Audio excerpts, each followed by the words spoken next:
Bienvenidos, Masa Crítica en Iquique Televisión. Estamos grabando este programa el día sábado 21 de noviembre, exactamente una semana después de los atentados en París que estremecieron al mundo. Y por supuesto vamos a abordar este tema con algunos de nuestros panelistas. También hemos esperado la visita, ¿cierto? Porque está normalmente en Antofagasta, de nuestro cientista político y habitual panelista de nuestro programa, Cristian Zamorano. Cristian, bienvenido al programa y bueno, lo primero, digamos, vamos a presentar primero y después te voy a preguntar. Cristian Llamet también, ¿cierto?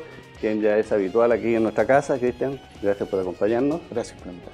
Y en esta oportunidad también hemos querido invitar a una persona que tiene mucho que ver con estos temas, ¿cierto? Él es imán de la Mezquita Bilal, Sheikh Ahmed. Muchas gracias. Sheikh. Sí. Ok, gracias por acompañarnos. Yeah. Y como es habitual, ¿cierto? Nuestro analista Omar Williams. Omar, por primera vez un día sábado, ¿no? Por primera vez un día sábado con todo lo que significa. Sábado, ¿cierto? Con todo lo que eso significa, pero yo creo que el tema bien vale la pena. Vale la pena y también por primera vez destacar la presencia de alguien del mundo musulmán que nos pueda, por una parte, ilustrar. Yo sugeriría que ojalá partiéramos de lo macro, ya, para poder entender lo que es el Islam, para poder entender... Eso te quería pedir, porque este es un tema súper amplio, ¿cierto? Que nos podemos ir de repente un poco por las ramas. Yo creo que partamos por lo que es el Islam. Claro, que nuestro invitado nos pueda ilustrar de las corrientes, no sé si llamarle corrientes que hay. Uno sabe por prensa que existen los sunitas, los chiitas, por prensa sabe que además al interior de ellos hay otras tendencias, para finalmente llegar a este grupo que supuestamente habría cometido... Los atentados existieron, digamos que los atentados existieron, ¿ya? Sí. Eso es indudable. Solamente el origen y la motivación es lo que uno podría preguntarse. A ver si nos ilustra un poco, Sheikh, respecto, digamos, de... Bueno, primero que todo, muchas gracias por invitarme a este programa, porque creo que es muy importante y necesario para que la gente sepa qué es el Islam. Bueno, primero que todo, el Islam no es algo difícil de entender. El Islam es una religión que nos llama hacia la paz y la tranquilidad, que cada persona en el mundo está buscando, sea un cristiano, sea un judío, sea un hindú, sea de cualquier religión, de cualquier credo, está buscando la paz y la tranquilidad. Ahora, ¿por qué el Islam? ¿Por qué vinculan al terrorismo con el Islam?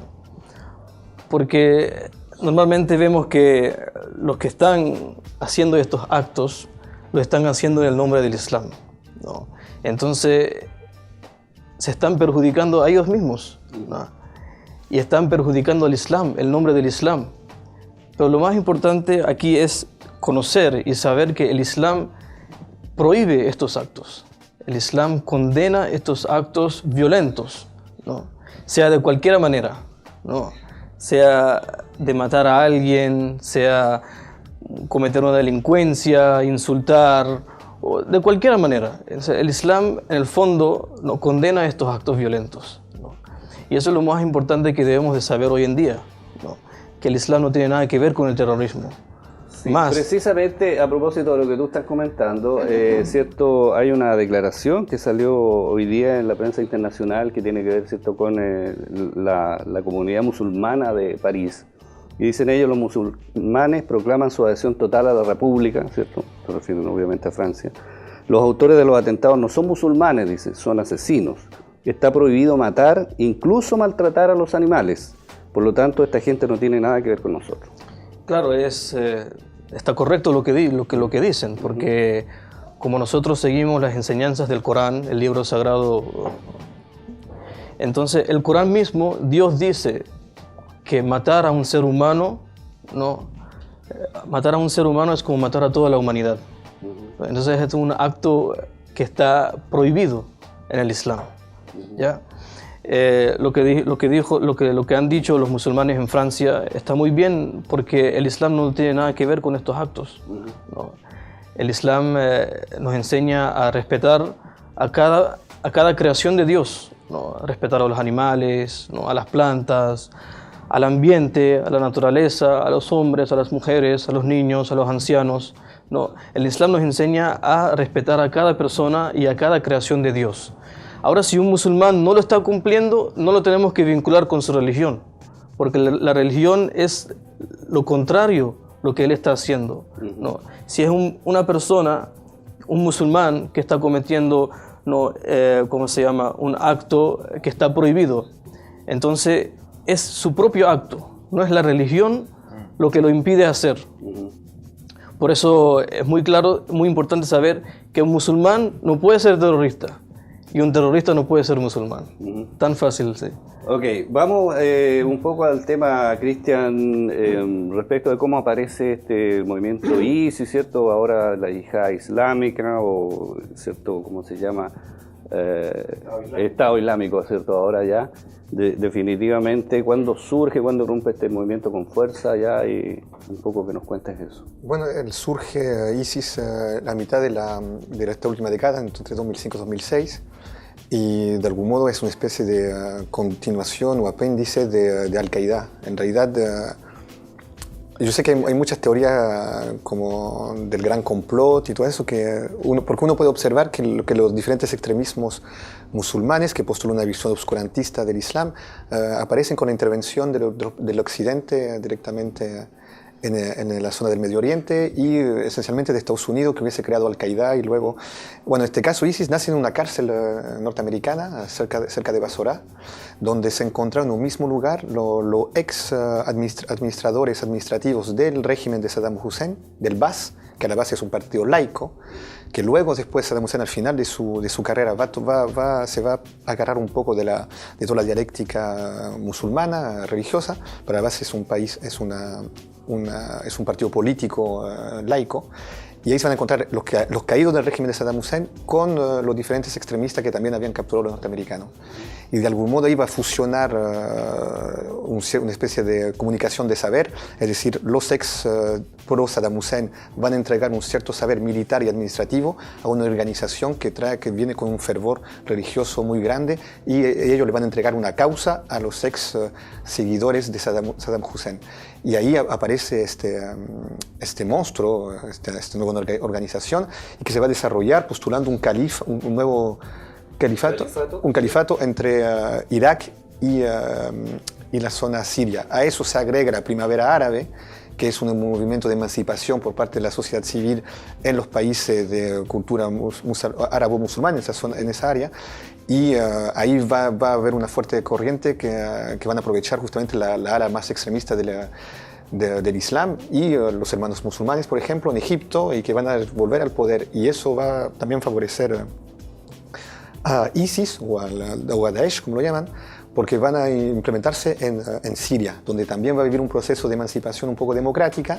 Va a haber gente que va a oponerse a Bashar al-Assad, que era el dictador o presidente en el poder, y ahí van a empezar una guerra con 3 frentes. Y ahí se van a fortalecer traficando petróleo y también arte, obras de arte y todo eso. Y finalmente va a ser una gran maquinaria, y van a empezar algo que es muy inédito, a reclutar gente en Occidente.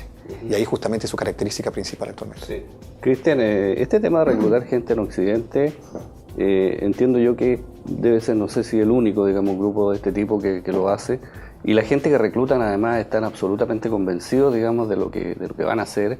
Y de hecho, digamos, cierto, en estos atentados aparecen personas no son todos, digamos, árabes, ni incluso hay belgas y franceses, digamos, que están atentando contra su propia gente.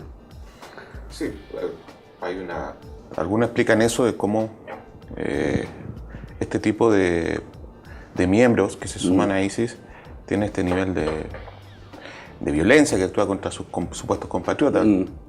Algunos lo establecen como una crisis de Occidente en términos de los valores, que ya no son capaces de conducir a la humanidad. En un momento, recordemos, si uno amplía un poco la mirada, Occidente había sido el que había ganado la Guerra Fría, era el que finalmente llegó a decir que gracias a eso era el fin de la historia, etc. O sea, éramos ya los portadores de un nuevo milenarismo a nivel mundial. Y eso es interesante porque si uno amplía un poco la mirada, hay autores que a mí me gustan mucho, Wallerstein, que señala que en realidad estamos más que en una época de cambios, así como lo vemos particularmente regionales, estamos en un cambio de época. hay una crisis que es estructural en el caso de quien condujo este éxito de la Guerra Fría. Él habla incluso del decaimiento del poder de Estados Unidos. Y a ese decaimiento lo que tiene como respuesta es una mayor agresividad de Estados Unidos. O sea, hoy día la crisis de desestabilización que tiene Medio Oriente no es espontánea, no es solamente, de alguna manera hasta hace 15 años, 20 años estaba puntualizada en ciertos lugares, Palestina, Siria o Irán, perdón, etc. Pero hoy día tenemos una región desestabilizada y eso no se podría explicar si es que Estados Unidos y la OTAN no haya aumentado su nivel de restablecer hegemonía a partir de la fuerza más que de las ideas, más que de la geocultura.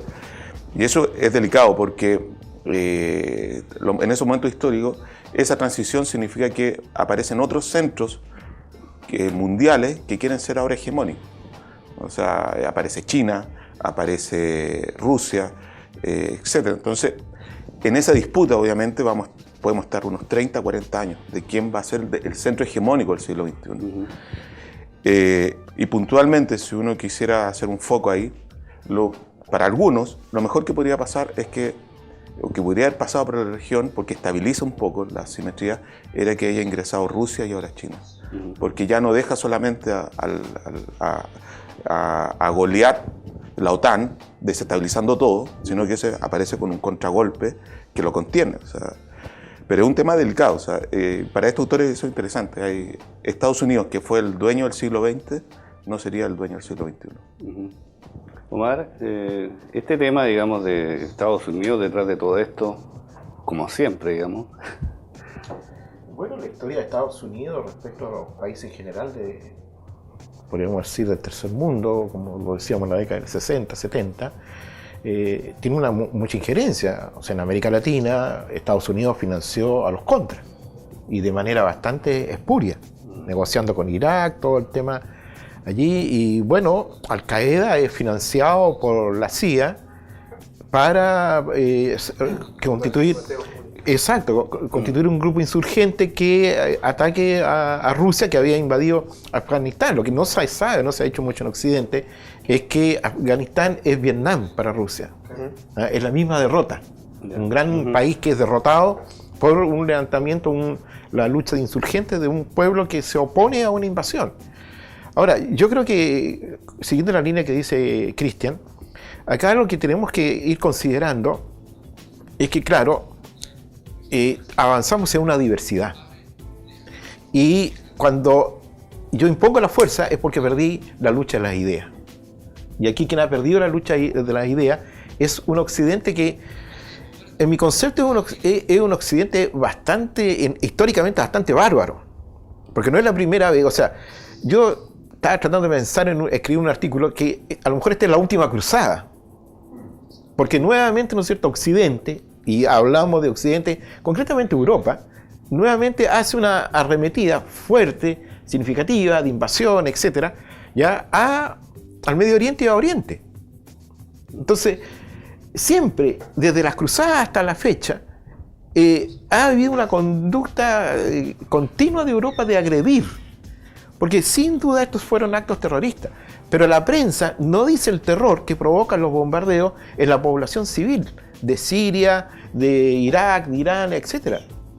Porque eso existe. Y hay miles de niños muertos.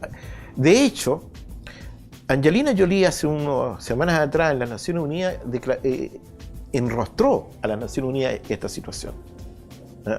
Uno podría decir Angelina Jolie, una actriz de la farándula, y que demuestra que hay discernimiento al interior del propio Estados Unidos, que aquí hay que dar cuenta de la diversidad, que no podemos seguir pensando de manera monolítica. ¿Cristian? Yo tengo un poco mi resquemor con lo que acaba de decir Omar, porque puede fácilmente ser utilizado de mala manera. Muchos opusieron a lo que sucedió en París, los muertos que hay en Siria y en diferentes lugares. Bueno, yo, por haber participado ante acá, yo no soy de la escuela que una vida en una latitud vale más que en otra. Yo pienso que cualquier vida en cualquier parte del mundo se vale. Pero no estoy de acuerdo para oponer los muertos de Siria con los muertos de París. Básicamente porque la historia muchas veces lo hacen los dirigentes y no los pueblos, en primer lugar. Y acá me parece que la primera reacción es normal, a pesar de ser uno religioso, es la compasión. La compasión por los caídos en París. Yo creo que la política que lleva Francia, Occidente en general, en esa zona es absolutamente imperialista, invasiva, pero no hay país que no tenga contradicción en su historia. Porque paralelamente a eso, veamos lo que hace Francia a nivel con los pueblos oprimidos. Fue siempre una tierra de recepción, de asilo, y sé de lo que hablo, para los perseguidos del mundo entero.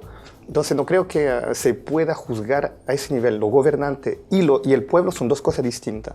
Bien que supuestamente todo el pueblo tiene el gobernante que merece. Y en Chile sabemos algo de eso.